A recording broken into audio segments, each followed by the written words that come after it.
All right, let's talk BYU basketball for a moment before we get going on today's show. And AJ Dybantsa, obviously the top-rated prospect in the 2025 recruiting cycle. If you believe a lot of the hoops insiders out there, they believe that he is built in the vein of, let's say, LeBron James, Carmelo Anthony. We're talking a generational type talent. Well, he has cut his college list, his finalists, to 7 schools.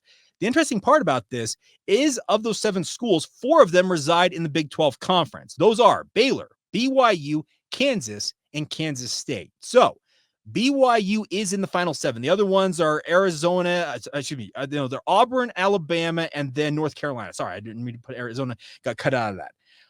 The incredible part to me is that Kentucky's not in this mix. Who would have thought that when Mark Pope left BYU and went to UK, went to be the head coach of one of the bluest blue bloods when it comes to college basketball, that just a few months later, the top-rated prospect in the 2025 recruiting cycle was going to put BYU in his final 7 and not UK. That's just one incredible facet about this. But it is shown once again that Kevin Young is just an absolute wizard when it comes to recruiting high-profile athletes. He has got a message that resonates with guys like AJ Dybantsa with his NBA background. This is a kid, speaking of Dybantsa, he and his family, they've made no bones about it, that he is going to be a one-and-doner. He is going to be the top prospect going into the 2026 NBA draft after his one season in college. Despite all that, BYU absolutely would love to have him, and it doesn't hurt that he's going to be playing his final year of high school basketball down the road. I know it's a Hurricane and Provo are separated by about 3 hours in terms of a car ride, but he's playing right down the road from BYU.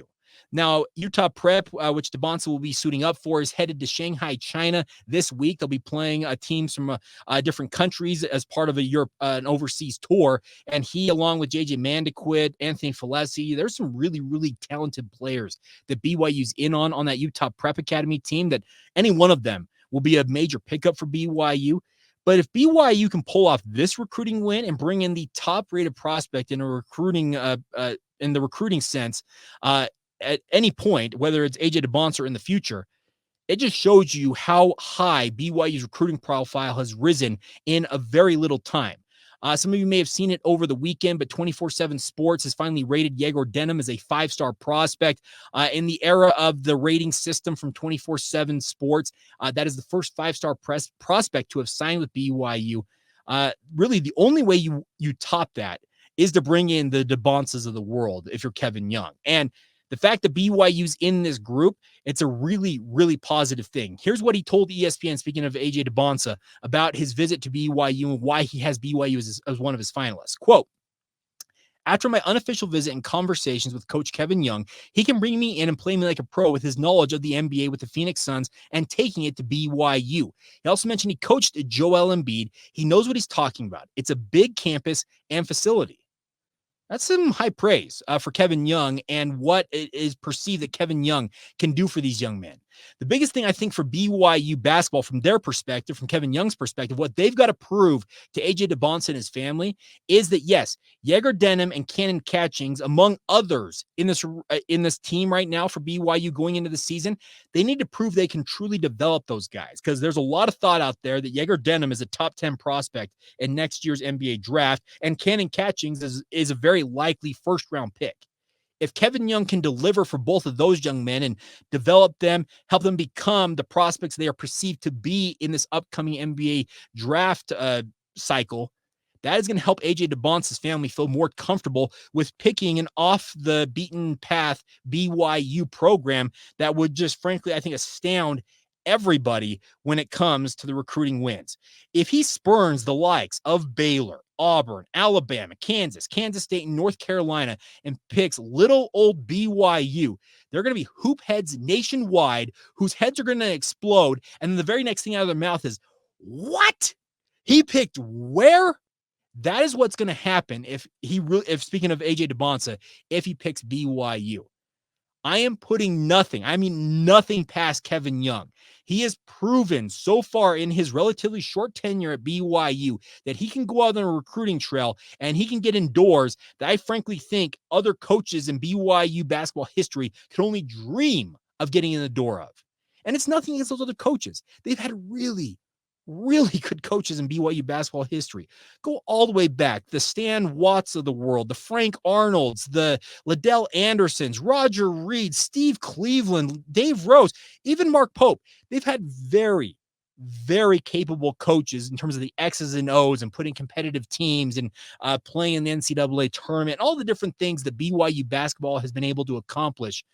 But if you pull this off and you bring in AJ Dybantsa, Kevin Young rockets to what? The top 3 of all-time BYU coaches, notwithstanding he hasn't really accomplished anything on the court so far.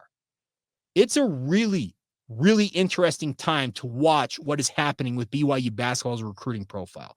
It is skyrocketing. It's on like this, it's just taken off. If you, the palabra of one of those of a graph, it's in that like just that extreme growth category right now because there is so much good going for BYU basketball. Really, the only thing that now needs to be proven by Kevin Young and company is to go out there this season, come November, and show that you can both recruit at an extremely high level and then also, like I'm talking about, play basketball at a high level, coach them up, let these guys develop, compete at a high level in the Big 12, and really show what you're capable of. If they can pull that off, and there is an if still attached to that because we have not seen this team play in a game yet, but expecting that will come to fruition, there's really nothing holding BYU basketball back from really becoming a force in college hoops. Now, I think all of us, George truly included, want to see them have success in the postseason. That's really, I think, what it's going to come down to in terms of if Kevin Young wants to differentiate himself as one of, if not the greatest BYU basketball coach, well, take your team to the Sweet 16, take your team to the Elite 8, and heaven forbid you get a Final Four on your resume. Yeah, if BYU goes to a Final Four under Kevin Young, I'll have no problem saying he's BYU's best basketball coach in program history. It would be undeniable at that point because, yet again, I say this often, BYU has the most NCAA tournament appearances without a Final Four berth in college basketball. That is something that BYU would absolutely like to shed off their resume, and I think Kevin Young, if he continues to recruit at the level he's recruiting at so far, that is a realistic possibility at some point in the relatively near future. And I want to be there on the quote unquote front lines watching it go down. All right, that will do it for today's show. And also, real quick, best wishes to Jimmer Fredette. He revealed on social media that he's going to have a 6-month recovery. He tore 2 separate ligaments in his abductor at the Paris Olympic Games. Remember, he got injured. He said he injured it in their second game against Poland very early on in that contest. He did not play again afterwards, but I'm telling you, if I tore 2 ligaments off my abductor, I'd be out for a lot longer than 6 months, it feels like. But best wishes to Jimmer Fredette. Obviously, get back to full health in a relatively short period, hopefully, and we'll see what the future holds for one of the all-time BYU basketball legends in his own right.